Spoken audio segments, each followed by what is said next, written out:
Okay, welcome to part 1 of SQLite iPhone SDK tutorial series. In this part, we are going to be using the Mac terminal to create a database and some tables, and then also we're going to create a new project with the necessary components so that in the next tutorial we can start querying the database through our Objective-C code. Okay, so to start we need our terminal. Go and open that up. I like the Pro version a little better. Anyway, so to start off, once your window's open, type in SQLite 3, and then the tutorial, or sorry, the database name. Mine's gonna be tutorial.db.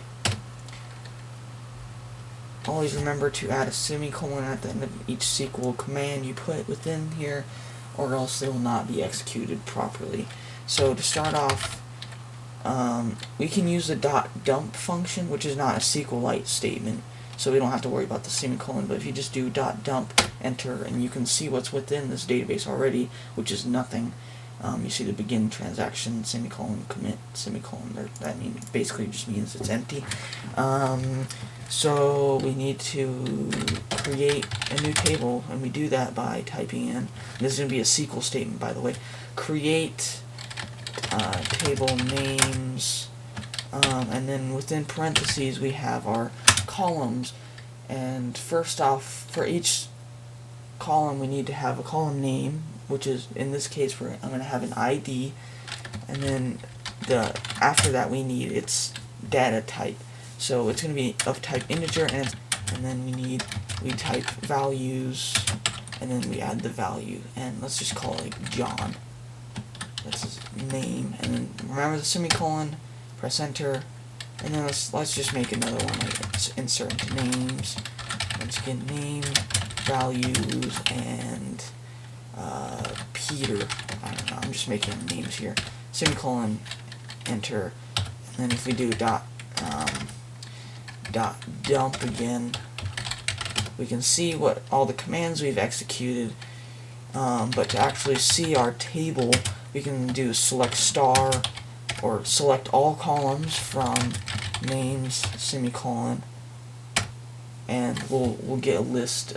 As you can see, the IDs are auto incremented, so we have ID 1 for John, ID 2 for Peter, and then so we're done with our database. We can just type in .exit, and that'll close up our SQL statement. So our database is created.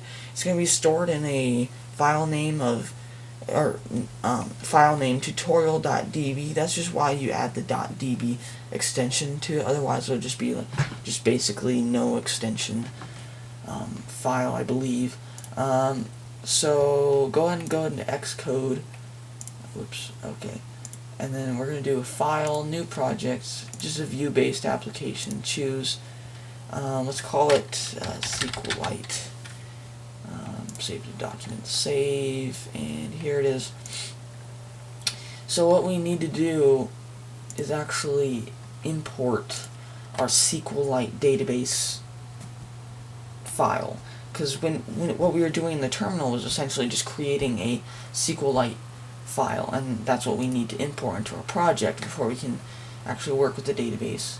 And then also there's another we need to do in particular, but I'll show you that later. So if you go into find your I'm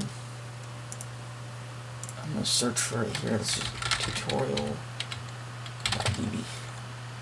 Hopefully it comes up. There it is. So you just go ahead and select it, add, and I'm not going to copy or anything, just add. So there's a tutorial.db file. Now for frameworks, we need to add a framework, and it's going to be, it's not an Objective-C framework, it's actually a C-based set of functions. So we need to find libSQLite, wherever it is. I think it's libSQLite. Yeah, there it is. libSQLite3.dy, that's what we need. So we just added the frameworks, or the framework, and our database file, so that we can actually start coding in the next part of this tutorial. So stay tuned, go and take a look at part 2 of this series, and I hope you enjoy this. Thanks for watching.